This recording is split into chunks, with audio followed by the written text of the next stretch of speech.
Hello, good morning, student of 10th class. Welcome back again in online classes conducted by JMS School Pushkar. Last video lecture में हमने magnetic effect of electric current complete कर लिया था और उसका एक ऑरेस्टेड experiment भी हमने कर लिया था। इस वीडियो लेक्चर में हम स्टार्ट करेंगे डायरेक्शन ऑफ मैग्नेटिक फील्ड से। हमने लास्ट वीडियो लेक्चर में पढ़ा था कि जब किसी वायर में से इलेक्ट्रिक करंट अलाउ किया जाता है तो उसके चारों तरफ मैग्नेटिक फील्ड प्रोड्यूस हो जाता है। ठीक है, अब उस मैग्नेटिक फील्ड की डायरेक्शन कैसे फाइंड आउट करेंगे, तो उसके लिए आपकी बुक में कोर्स में दो लॉ गिवन है, right hand cork screw law and right hand thumb rule.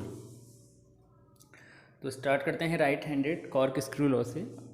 According to this law, when the right hand screw rotating circularly, मतलब जब हम स्क्रू को रोटेट करते हैं, है ना, जब हम वॉल में या किसी ऑब्जेक्ट में स्क्रू को प्लेस करते हैं तो उसको रोटेट करते हैं, तो उसकी जो रोटेटिंग डायरेक्शन जो होती है वो तो मैग्नेटिक फील्ड की डायरेक्शन को रिप्रेजेंट करती है।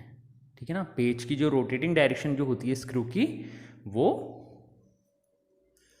मैग्नेटिक फील्ड की डायरेक्शन को रिप्रेजेंट करती है और उसका जो पॉइंट है वो फॉरवर्ड डायरेक्शन में आगे की तरफ मूव कर रहा होता है।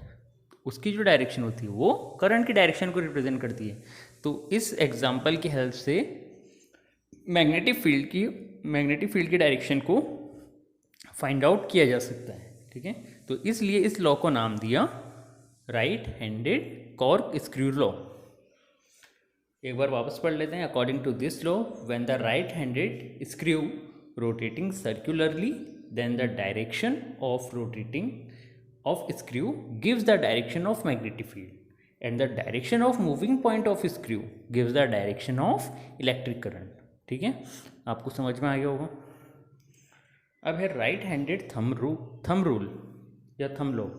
According to this law, if we hold a conducting wire in right hand such that the thumb is in the direction of the flow of current and the curved finger will represent the direction of magnetic field। बहुत ही simple सा law है। जब हम किसी conducting wire को इस तरह से होल्ड करते हैं कि हमारा जो थंब है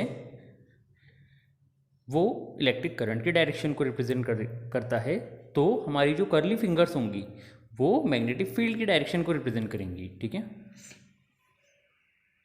अब यहाँ पर हम कंडक्टर वायर को दो तरीके से होल्ड कर सकते हैं। एक ऐसे जिसमें हमारा जो थंब है वो अपवर्ड डायरेक्शन में हो, और दूसरा जिसमें हमारा जो थंब है वो डाउनवर्ड डायरेक्शन में हो। ठीक है, तो दो तरीके से कर सकते हैं। तो जब हमने हमने वायर को इस तरह से होल्ड किया है कि जिसमें हमारा थंब अपवर्ड डायरेक्शन में है, तो मैग्नेटिक फील्ड की जो डायरेक्शन है वो एंटी क्लॉकवाइज होगी। कैसी होगी? Anti clockwise. जैसे इसमें दिखाया गया है, करंट जो है एंटी क्लॉकवाइज रोटेट होगा क्योंकि हमारी जो फिंगर है वो एंटी क्लॉकवाइज डायरेक्शन में है। ठीक है, तो इसमें जो ये एरो का निशान जो है ना, ये रॉन्ग है बच्चे, इसको करेक्ट कर लेना। ये इस तरीके से लगेगा, है ना। यहाँ पर ये जो एरो का निशान है ये रॉन्ग है, इसको सही कर लीजिएगा। इस तरीके से एरो का निशान इसमें लगेगा।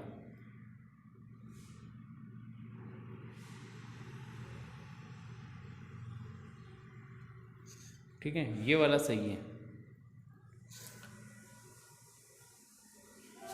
If the direction of current is in upward direction, then the direction of magnetic field is anti-clockwise।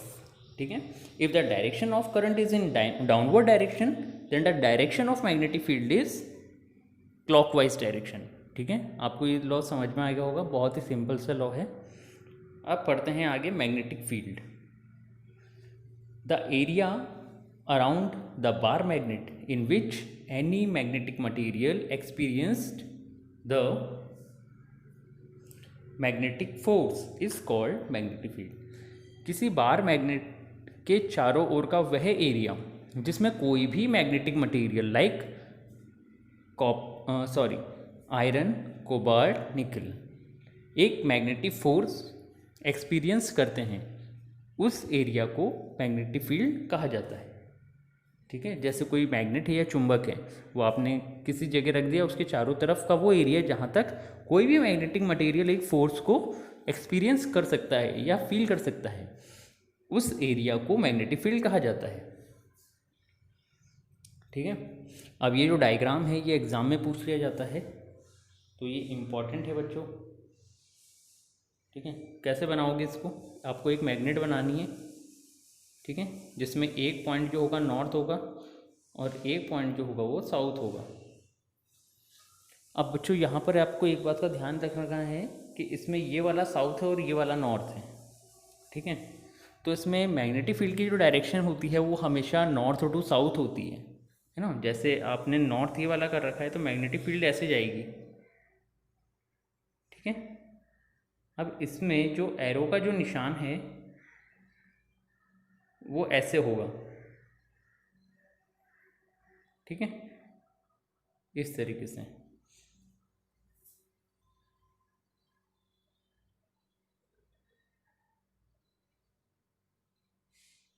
इस तरीके से। लेकिन अगर आपने ये वाला साउथ और इधर वाला नॉर्थ कर रखा है तो मैग्नेट एरो का निशान चेंज हो जाएगा।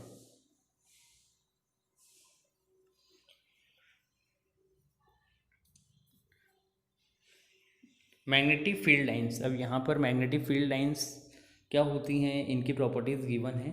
The imaginary lines which represent the magnetic field around the magnet are called magnetic field lines, ठीक है। द इमेजिनरी लाइंस, जो ये लाइंस आपको दिखाई गई हैं मैग्नेट के चारों तरफ, इन्हें मैग्नेटिक फील्ड लाइंस कहा जाता है। क्या कहा जाता है? Magnetic field lines.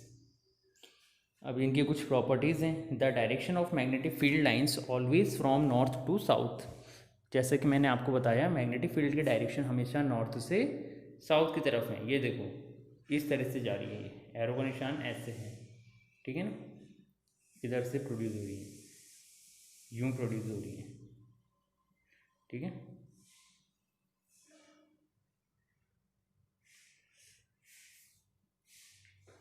Magnetic field never intersect to each other because there is only one direction can be possible at any point of magnetic field. Magnetic field lines कभी भी एक दूसरे को इंटरसेक्ट नहीं करती हैं क्योंकि एक पॉइंट पर ये एक ही डायरेक्शन को इंडिकेट करती हैं। The strength of magnetic field lines maximum at poles and decreasing the strength on increasing the distance from the magnet. Magnetic field lines की जो स्ट्रेंथ होती है पोल्स पर सबसे ज़्यादा होती है, और जैसे जैसे मैग्नेट से दूरी बढ़ती है वैसे वैसे मैग्नेटिक फील्ड लाइंस डिक्रीज होती जाती हैं, ठीक है। जैसा कि आपको डायग्राम से समझ में आ रहा होगा, है ना। यहाँ पर ये पोल्स होते हैं, ये नॉर्थ पोल, ये साउथ पोल, ठीक है।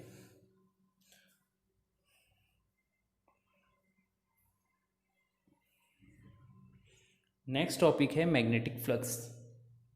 The number of magnetic field lines passing through a surface is called magnetic flux. ये फ्लक्स है बच्चों, ये एक्स जो है उधर हाइड हो रहा है थोड़ा सा। The number of magnetic field lines passing through a surface is called magnetic flux. किसी सरफेस से पास होने वाली मैग्नेटिक फील्ड लाइंस को मैग्नेटिक फ्लक्स कहा जाता है, ठीक है। इसका एक एग्जाम्पल मैं देना चाहूँगा। जैसे मान लो आपने देखा होगा बच्चे एक गेम खेलते रहते हैं, एक कागज़ की सरफेस के नीचे मैग्नेट लगा दिया जाता है और ऊपर iron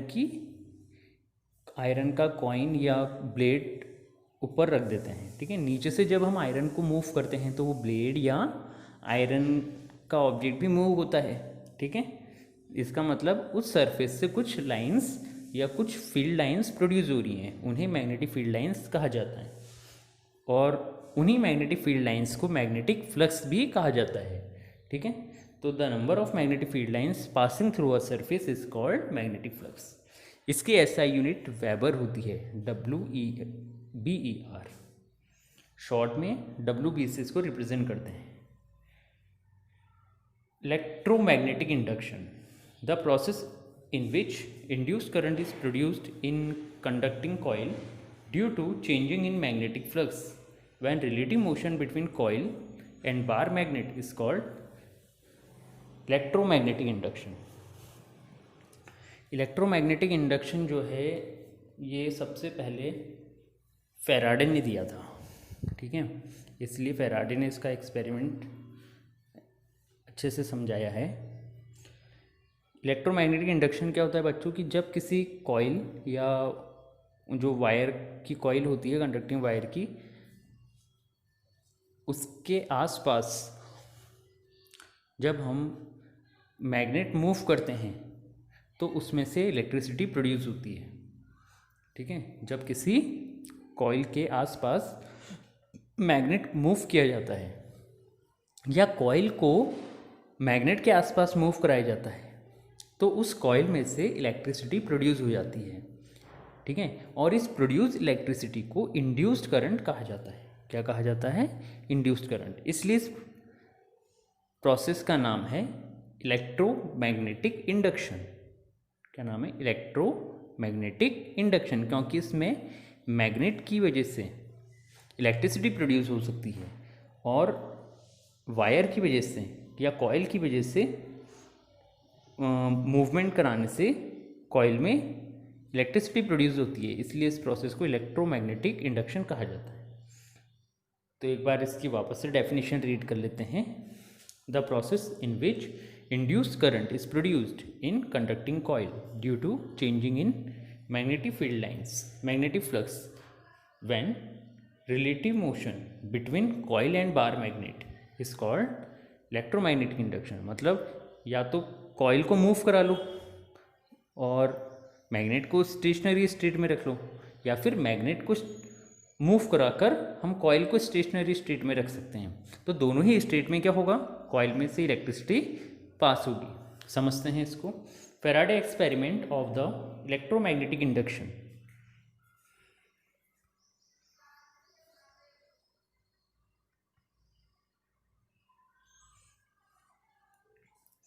when magnet brings near to coil, जब मैग्नेट को कॉइल के पास में लेके आया जाता है।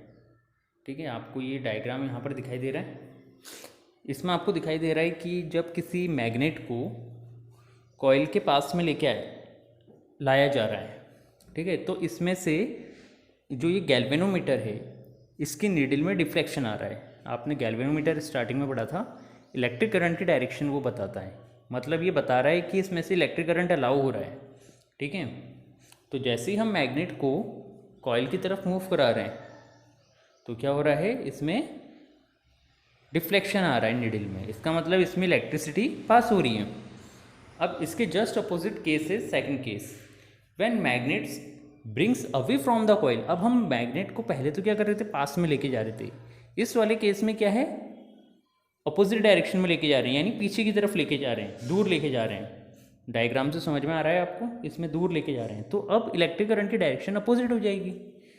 When bar magnet brings away from the coil then induced current is produce in opposite direction. Next case है जब हम मैग्नेट को मूव नहीं करा रहे हैं। ठीक है, जब मैग्नेट को मूव नहीं कराया जाता है तो इलेक्ट्रिक करंट भी प्रोड्यूस नहीं होता है, क्योंकि इलेक्ट्रिक करंट कब प्रोड्यूस होगा? जब मैग्नेट को कॉइल के पास में मूव कराया जाता है, जिससे मैग्नेटिक फील्ड लाइंस में चेंजेस आते हैं या मैग्नेटिक फ्लक्स में जो चेंजेस आते हैं उससे इंड्यूस करंट प्रोड्यूस होता है। लेकिन जब हम मैग्नेट को मूव नहीं करा रहे हैं, रेस्ट स्टेट में रखते हैं या स्टेशनरी स्टेट में रखते हैं, तो मैग्नेटिक फील्ड लाइंस प्रोड्यूस नहीं होती हैं, मैग्नेटिक फ्लक्स प्रोड्यूस नहीं होता है। ठीक है, जिससे इंड्यूस करंट भी प्रोड्यूस नहीं होता है। When magnet keeps in stationary state then no current is produced in coil. Next point है fourth point, when coil bring near to और bring away from the magnet. इसमें हमको क्या करना है? मैग्नेट को मूव नहीं कराना है, कॉइल को मूव कराना है। इससे पहले अभी तक तो हम क्या कर रहे थे? मैग्नेट को कॉइल के पास में ला रहे थे और दूर लेके जा रहे थे। अब मैग्नेट को स्टेशनरी स्टेट में रखना है और कॉइल को मूव कराना है, तो इंड्यूस करंट पहले की तरह ही प्रोड्यूस होता है। ठीक है, when coil brings near to और bring away from the magnet then induce current is produced in coil. ठीक है, व्हेन मैग्नेट ब्रिंग्स नियर और brings away with opposite poles. Opposite pole का मतलब अभी तक तो हम क्या कर रहे थे? साउथ पोल को जैसे कॉइल के पास में लेके आ रहे थे, अब हम साउथ पोल की जगह नॉर्थ पोल लेके आते हैं। तो अब जो इंड्यूस करंट प्रोड्यूस होगा वो उसकी डायरेक्शन पहले की डायरेक्शन के जस्ट अपोजिट होंगी दोनों केसेस में, ठीक है, पास लाते समय भी और दूर ले जाते समय भी। When magnet brings near to और brings away with opposite poles, then current produced in coil in opposite direction, ठीक है। तो ये टॉपिक आज का कंप्लीट हो गया है, अपनी कॉपी में नोट डाउन कर लीजिएगा। Okay, thank you.